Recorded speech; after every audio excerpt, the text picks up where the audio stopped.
ইসলামের পূর্বে নারী কেমন ছিল, নারীদেরকে ইসলাম কোথায় দিয়েছে কিনা। যুগে যুগে নারী জাতি মানব জাতির অর্ধেক হওয়া সত্ত্বেও এই নারী জাতি ছিল অধিকার বঞ্চিতা, দাস প্রথার অভিশাপে জর্জরিত। নারী আদতেই মানুষ ছিল কিনা এতেও মানুষের সংশয় ছিল।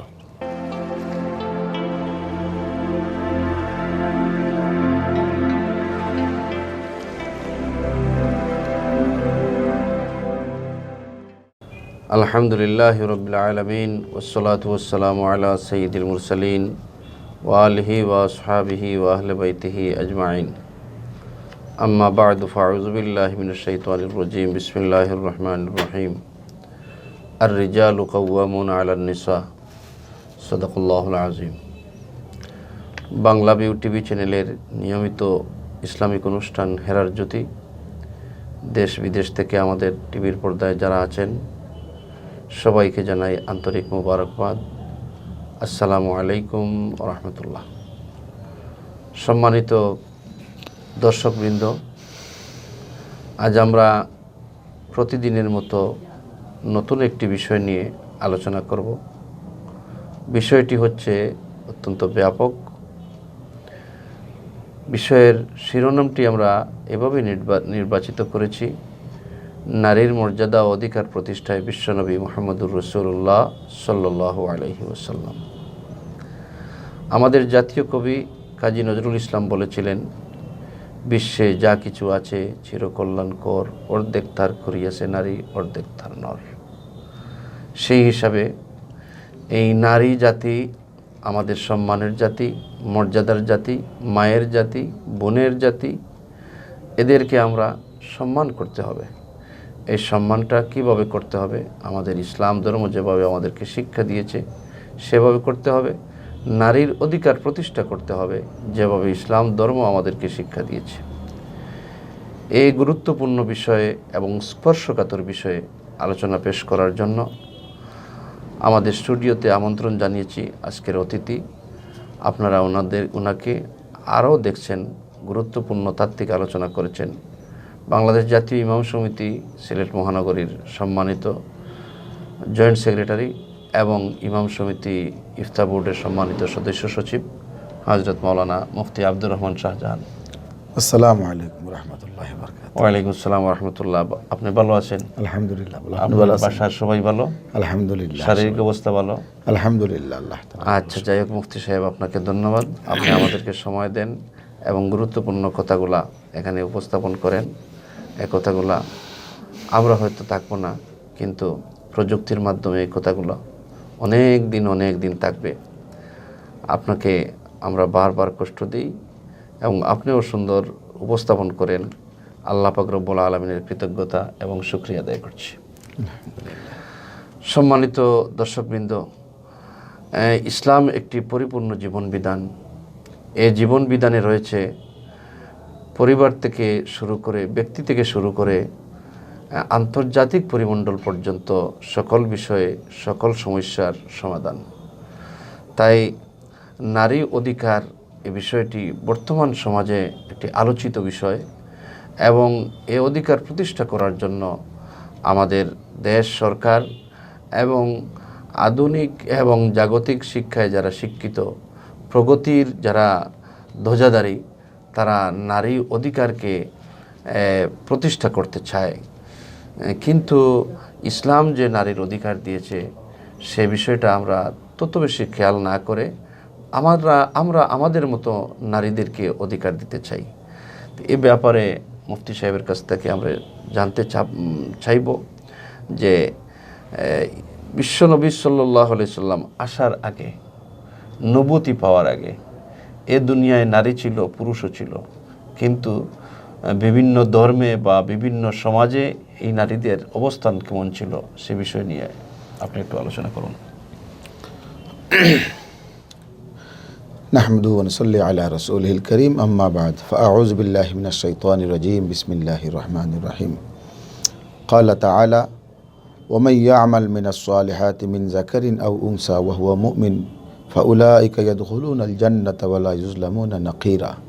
ওয়া ক্বালা তাআলা ফি আয়াতিন উখরা, ওয়া ক্বাদা রাব্বুকা আল্লা তা'বুদু ইল্লা ইয়্যাহু ওয়া বিল ওয়ালিদাইনি ইহসানা ইম্মা ইয়াবলুগান্না ইনদাকাল কিবারা আহাদুহুমা আও কিলাহুমা ফালা তাকুল লাহুমা উফফি ওয়ালা তানহারহুমা ওয়া কুল লাহুমা কাওলান কারীমা ওয়াখফিজ লাহুমা জানাহা যুল্লি মিনার রাহমা ওয়া কুর রাব্বিরহামহুমা কামা রাব্বায়ানি সগীরা। সাদাকাল্লাহুল আযীম। বাংলা ভিউ টিভির সাপ্তাহিক ধারাবাহিক অনুষ্ঠান হেরার জ্যোতির আজকের এই ধারাবাহিক পর্বে কাছের এবং দূরের আমাদের সম্মানিত দর্শক শ্রোতামণ্ডলী সবাইকে জানাই আন্তরিক মোবারকবাদ। বিশেষ করে আমার পাশেই বসা আমার শ্রদ্ধেয় বড় ভাই, এই অনুষ্ঠানের পরিচালক, সুদক্ষ পরিচালক, বাংলাদেশ জাতীয় ইমাম সমিতি সিলেট মহানগরীর বারবার নির্বাচিত এবং সফল সভাপতি হযরত মৌলানা হাবিব আহমদ শিহাব সাহেব, হযরতকেও আন্তরিক মোবারকবাদ জানাই। বারবার আমাকে এই দিনী কাজের মধ্যে সুযোগ দেওয়ার জন্য কর্তৃপক্ষকে মোবারকবাদ জানাই। আল্লাহর কাছে দোয়া করি যেন আল্লাহ পাক আমাদের এই ছোট্ট মেহনতটাকে কবুল করেন এবং নাজাতের জরিয়া বানিয়ে দেন। আমিন আমিন। সম্মানিত শ্রোতামণ্ডলী, আজকে যে বিষয়টা নির্ধারণ করা হয়েছে এটা একটা সেন্সিটিভ একটা বিষয় এবং গুরুত্বপূর্ণ একটা বিষয়। অনেকেরই ধারণা যে ইসলাম নারীদেরকে মর্যাদা দেয়নি, ইসলাম নারীদেরকে বদ্ধ করে রাখতে চায়, ইসলাম নারীদেরকে অবজ্ঞা করেছে। এই জন্য আমাদের বুঝতে হবে যে না, ইসলাম নারীদেরকে কি দিয়েছে, নারী কোথায় ছিল আর ইসলাম নারীদেরকে কোথায় নিয়ে এসেছে। জি, একটা আরবিতে একটা কথা আছে, তাতাবায়ানুল আশিয়া বি আজদাদিহা, অর্থাৎ তার বিপরীত দিক চিন্তা করলে তার অপর সাইডটা অটোমেটিকলি ক্লিয়ার হয়ে আসে। সুতরাং আপনি সুন্দর একটা বিষয় আমাকে বলেছেন যে ইসলামের পূর্বে নারী কেমন ছিল।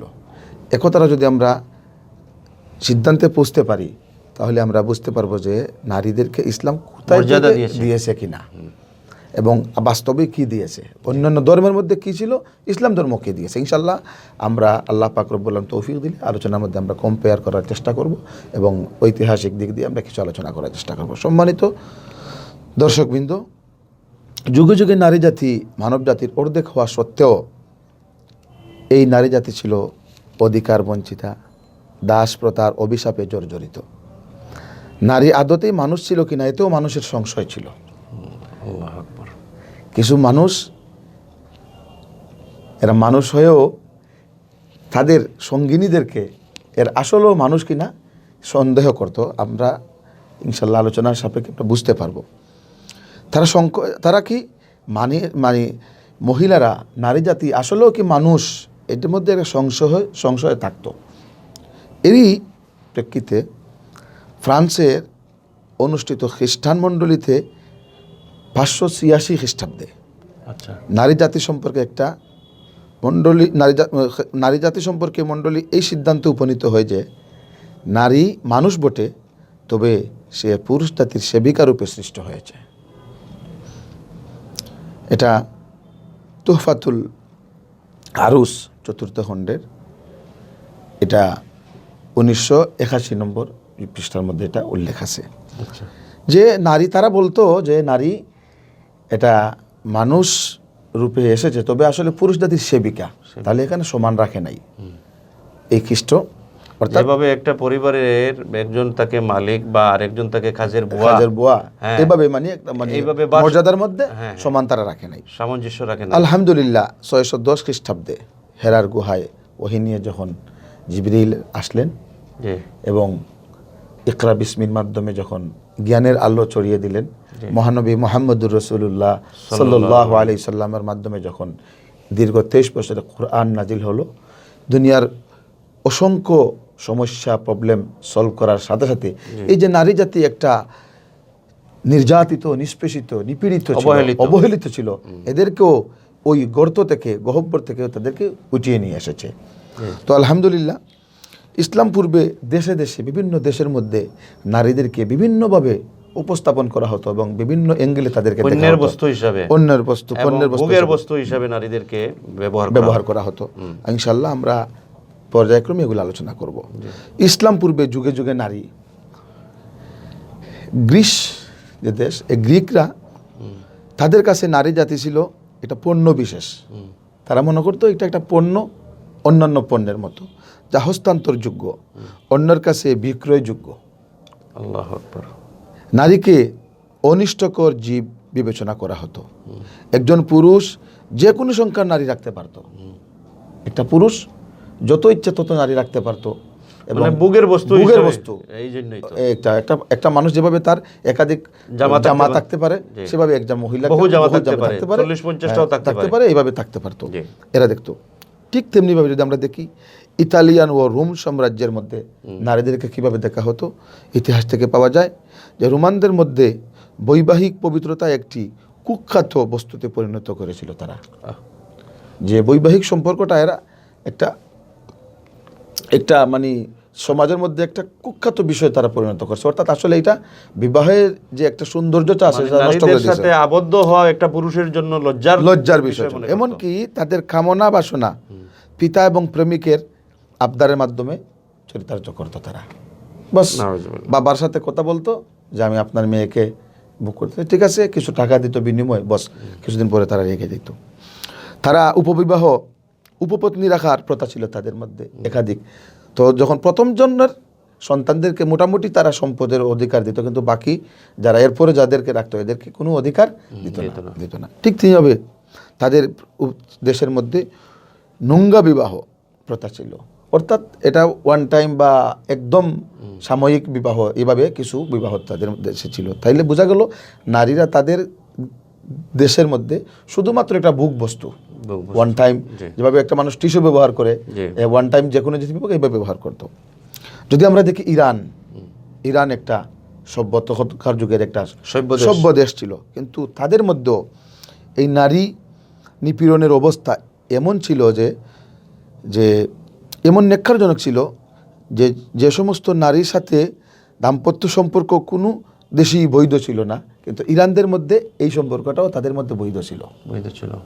যেমন মনে করেন একটা পিতা তার মেয়ের সাথে, প্রায় ধর্মের মধ্যেই এটা বৈধ না, বিভিন্ন দেশের মধ্যে বৈধ না, অন্যান্য জাতির মধ্যে বৈধ না, কিন্তু ইরানিরা এত নোংরা ছিল এরা যে যাদের সাথে বিবাহ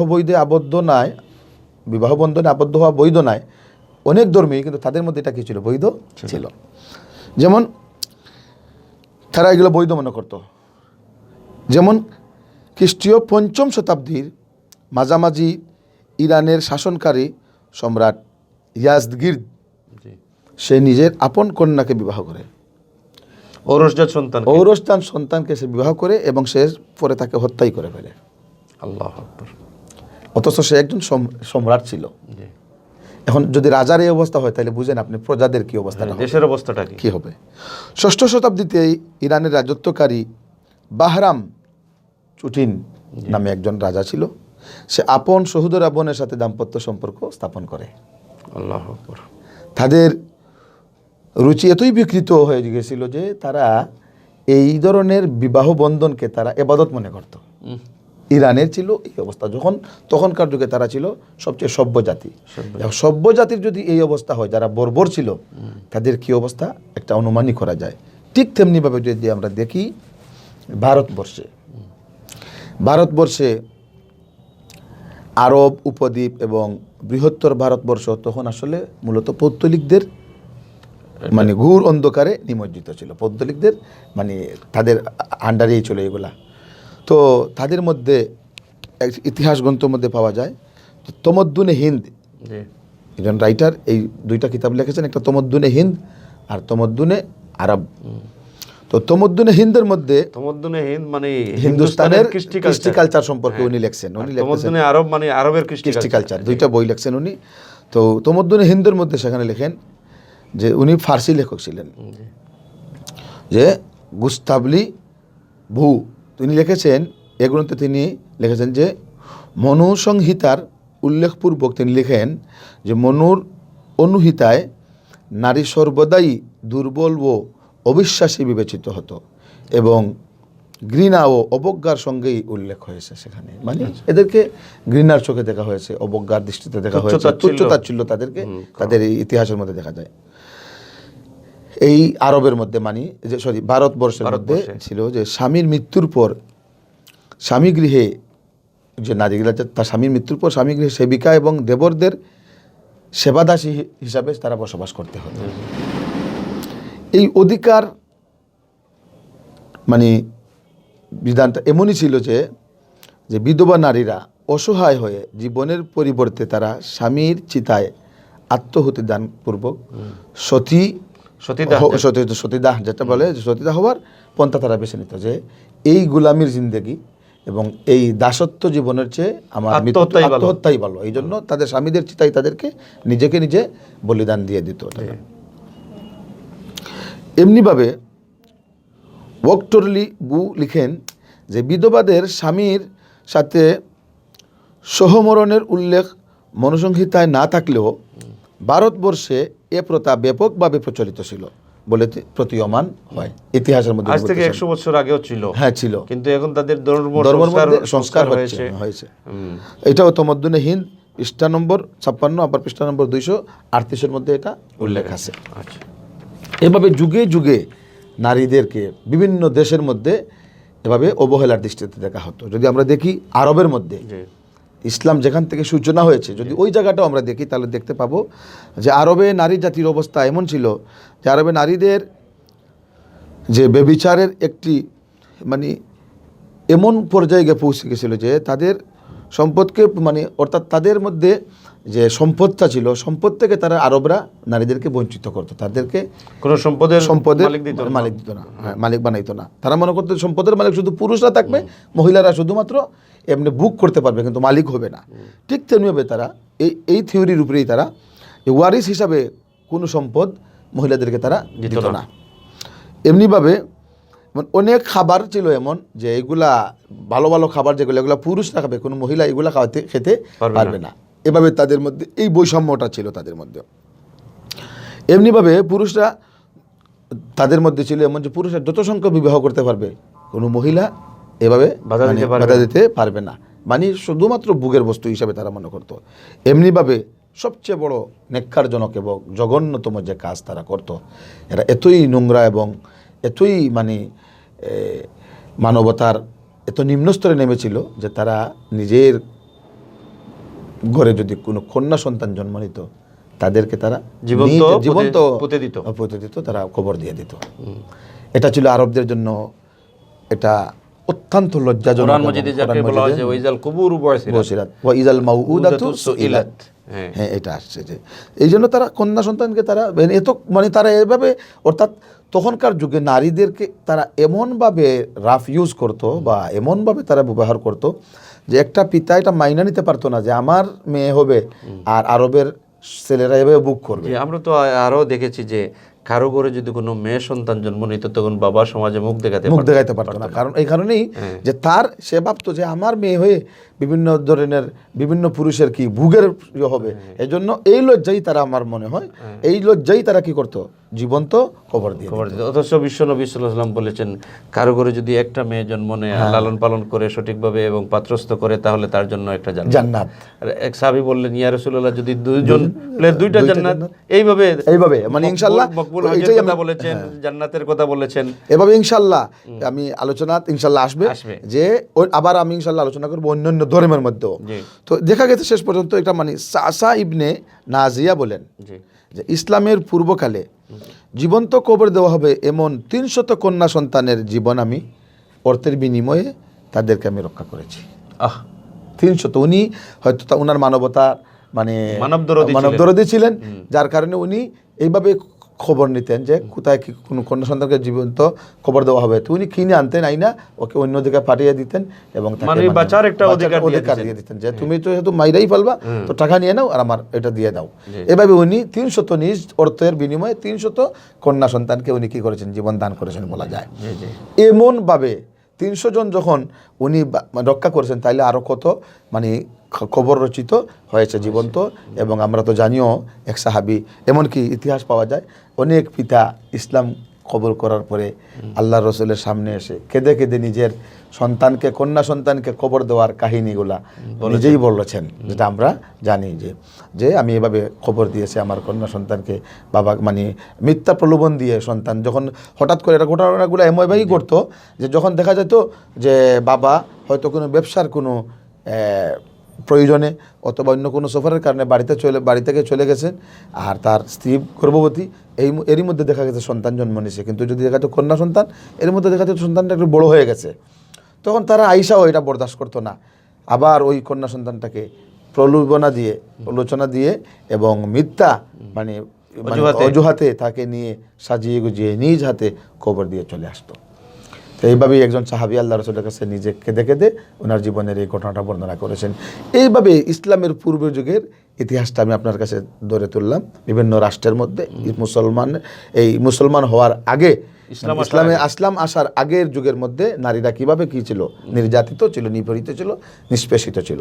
আলহামদুলিল্লাহ ইসলাম এসে এই নারীদেরকে প্রথমে কন্যা সন্তান হিসাবে, এরপরে তাকে বোন হিসাবে, এরপরে তাকে স্ত্রী হিসাবে, এরপরে তাকে কি মা হিসাবে সর্বোচ্চ সম্মানের সমাসীন করেছে, যেটা ইতিহাসের এবং কোন ধর্মের মধ্যে কি খুঁজে পাওয়া যায় না। ইনশাআল্লাহ নবী সাল্লাল্লাহু আলাইহি ওয়াসাল্লাম তো বলেছেন যে আল জান্নাতু তাহতা আকদামিল উম্মাহাত, মায়েদের পায়ের নিচে সন্তানের বেহেশত।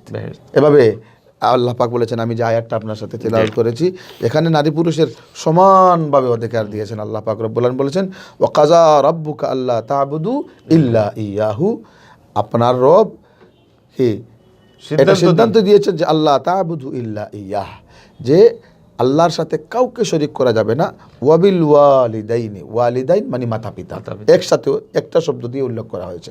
ওয়াবিল ওয়ালিদাইনি ইহসানা, এবং তাদের সাথে সদ্ব্যবহার করতে হবে। আর আল্লাহ পাক বলতেছেন, ইম্মা ইয়াবলুগান্না ইনদাকাল কিবারা আহাদুহুমা আও কিলাহুমা, আর যদি তোমাদের কাছে তোমাদের মাতা পিতা দুজন অথবা যে কোনো একজন বৃদ্ধ বয়সে মানে উপনীত হন, ফালা তাকুল্লাহুমা উফিউ, দুজনের মধ্যে থেকে কাউকেই উফ শব্দ বলা যাবে না, ইস আপনি এটা কেন করলেন এবার বলা যাবে না, অথবা এমন কোনো কার্যকলাপ করা যাবে না যে কার্যকলাপের কারণে তারা বলেন ইস বা আমার ছেলেটা কি করলো, এতটুকু পর্যন্ত কষ্ট দিতে কি করেছে শরীয়ত নিষেধ করেছে আল্লাহ পাক। এখানে দেখেন বিষয়টা, ওয়াকাযা রাব্বুকা আল্লা তা'বুদু ইল্লা ইয়্যাহ, এরপরেই বলেছেন ওয়াবিল ওয়ালিদাইনি ইহসানা, অর্থাৎ হুকুকুল্লাহ, আল্লাহর হক যে আমার সাথে কাউকে শরীক করা যাবে না, আর হুকুকুল ইবাদের মধ্যে সবচেয়ে বড় হক হলো মাতা পিতার হক। এই যে মাতা পিতা হিসাবে যে সম্মান দিয়েছে নারীকে, এমনকি অন্য হাদিসের মধ্যে আছে, এক সাহাবী বলছেন, ইয়া রাসূলুল্লাহ, আমি আমার খেদমতের সবচেয়ে হক মানে খেদমতের অধিকার কে রাখেন? বলে তোমার মা। এরপরে বললেন ইয়া রাসূলুল্লাহ, এরপরে তোমার মা, এরপরে তোমার মা, তিনবার বলেছেন। বলে ইয়া রাসূলুল্লাহ, এরপরে বলেছেন সুম্মা আবুকা, এরপরে বলছেন তোমার বাবা। তাইলে এখানে বাবা থেকে মাকে 3 গুণ বেশি মর্যাদা এবং অধিকার দেওয়া হয়েছে। এটা ইনশাল্লাহ এটার কারণ ইনশাল্লাহ বর্ণনা করবো ইনশাল্লাহ সময় মতো। তো এটাই বলতে চাচ্ছি সম্মানিত শ্রোতা মণ্ডলী, যে ইসলাম আসার পূর্বে নারী কত নির্যাতিত এবং নিপীড়িত ছিল, এটা যদি বুঝে আসে আমাদের, তাহলে আমাদের পরবর্তী আলোচনা যখন আসবে ইসলাম মর্যাদা দিয়েছে, তখন আমরা এটা কম্পেয়ার করতে পারবো, বুঝতে পারবো। সম্মানিত দর্শকবৃন্দ, আমরা অত্যন্ত তাত্ত্বিক আলোচনা শুনছিলাম, যে আলোচনাগুলা করেছেন আমাদের আজকের অতিথি মুফতি আব্দুর রহমান শাহজাহান সাহেব।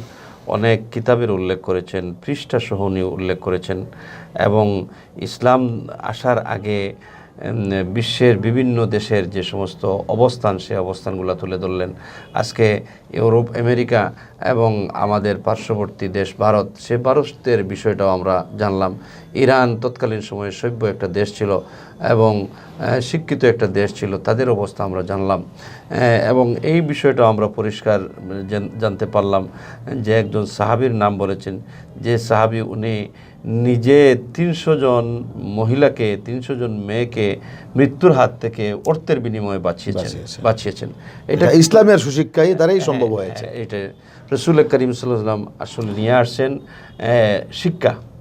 শিক্ষা জাতির মেরুদণ্ড। রাসূল করিম সাল্লাল্লাহু আলাইহি ওয়াসাল্লাম শিক্ষা সম্পর্কে অনেক কিছু বলেছেন। এই শিক্ষাই কিন্তু মানুষকে পরিবর্তন করে দিয়েছে। আগেকার সময়ে মানুষ শিক্ষা ছিল, কিন্তু সেই শিক্ষার মধ্যে ধর্ম শিক্ষা ছিল না, ধর্ম শিক্ষা ছিল না। এই জন্য আমাদের বাংলাদেশের একজন দার্শনিক ডক্টর মোহাম্মদ শহীদুল্লাহ, উনি বলছিলেন যে রিডিং, রাইটিং এবং তার সাথে যদি রিলিজিয়াস না থাকে, তাহলে সে গাধায় পরিণত হয়। আর যদি তার মধ্যে শিক্ষা এবং লেখা পড়ার সাথে যদি তার মধ্যে ধর্মীয় শিক্ষা থাকে তাহলে তাকে মানুষ হিসাবে পরিণত করে। এই জন্যই যে একটা প্রতিজ্ঞা আছে না যে শিক্ষাই জাতির মেরুদণ্ড, এই কথাটা আসলে শুধুমাত্র শিক্ষাই জাতির মেরুদণ্ড হয় না, অনেক উচ্চ শিক্ষিত মানে সন্তানের মা বাবাকেও কোথায় পাওয়া যায়? বৃদ্ধাশ্রমে পাওয়া যায়। এই জন্য বলতে হবে সুশিক্ষাই অথবা ইসলামী শিক্ষাই জাতির মেরুদণ্ড। তা আমরা তাও দেখছি যে আজকে আমাদের দেশে যারা বিভিন্ন মিনিস্ট্রি বা বিভিন্ন সচিব পর্যায়ের লোক আছেন, ওনারা তো বাংলাদেশের ফার্স্ট ক্লাস নাগরিক। ওনারা তো বিসিএসে প্রথম হয়ে বিসিএস পাশ করেই কিন্তু ওনারা সচিব হয়েছেন, এই পর্যায়ে গেছেন। কিন্তু দেখি আমরা ওনাদের কলমের নিচে কোটি কোটি টাকার, হাজার কোটি টাকার কিন্তু ইয়ে হচ্ছে, দুর্নীতি হচ্ছে। এগুলা কিন্তু শিক্ষা আছে কিন্তু সুশিক্ষা নেই। অথচ আমরা যদি দেখি যে বিশ্বনবী মুহাম্মদুর রাসূলুল্লাহ সাল্লাল্লাহু আলাইহি ওয়াসাল্লামের সময় অনেক দফতরে অনেক বড় বড় দায়িত্বশীল ছিলেন, অনেক অধিদপ্তরে ছিলেন, অনেক অফিসে ছিলেন, কিন্তু কারো কাছ থেকে 1 টাকারও কোনো কিছু অফিস তো দূরের কথা, ওই গহীন জঙ্গলের মধ্যে মরুভূমির মধ্যে দুধও কি মালিকের ফাঁকি দিয়ে খাওয়া সম্ভব হয় নাই, যেটা উমর রাদিয়াল্লাহু তাআলা আনহুর সরাসরি ঘটনা আছে। জি। এই ব্যাপারে তো আমরা দেখেছি রাষ্ট্রনায়ক, সফল রাষ্ট্রনায়ক হযরত ওমর রাদিয়াল্লাহু তাআলা একবার এক ছাগল রাখালের কাছে গেলেন, গিয়ে বললেন যে দেখো আমার একটা ছাগলের দরকার, আর তুমি এত বড় পাল থেকে যদি একটি ছাগল বিক্রি করো তাহলে মালিক বুঝবে না, তোমাকে টাকাগুলো দিয়ে দেই আর তোমার পকেটে টাকাগুলো ভরবা আর ছাগলটা আমি নিয়ে যাই। তখন এই লোকটা বলল না আমি দিতে পারবো না। বলে কেন দিতে পারবো না? তোমার মালিক তো দেখতেছে না। তখন ওই রাখাল ছেলেটা বলল যে আমার মালিক যদিও না থাকে তাহলে এই দুনিয়ার সৃষ্টিকর্তা তো দেখছেন, তিনি তো দেখছেন যে ওনাকে তো ফাঁকি দিতে পারবো না। সম্মানিত দর্শকবৃন্দ, সেই ভয় যদি, তাকওয়া যদি আমরা অর্জন করতে পারি তাহলে আমাদের সমাজে শান্তি আসবে, আমাদের দেশে শান্তি আসবে, সোনার বাংলায় আমরা এই দেশকে পরিণত করতে পারবো। আমাদের দেশ উন্নত হোক, আমরা নৈতিকতার দিক দিয়ে আরও এগিয়ে যাই, আমাদের মধ্যে যতটুকু অনৈতিকতা আছে সব কিছু যেন আমরা ভুলে যাই। আল্লাহ পাক রব্বুল আলামিন আমাদেরকে তৌফিক দান করুন। আর নারী মর্যাদা বিষয়ে এবং অধিকার বিষয়ে আমরা ইনশাআল্লাহ ধারাবাহিকভাবে কয়েকটা পর্বে আমরা এই আলোচনাগুলো করব। আমাদের সাথে থাকবেন, আমাদের আলোচনাগুলো শেয়ার করবেন, কমেন্ট করবেন, লাইক করবেন, অন্যকে দেখার সুযোগ করে দিবেন, দ্বীনি দাওয়াত হিসাবে এইগুলো কাজ করবেন। সবাইকে ধন্যবাদ। আসসালামু আলাইকুম ওয়া রাহমাতুল্লাহ। আসসালামু আলাইকুম।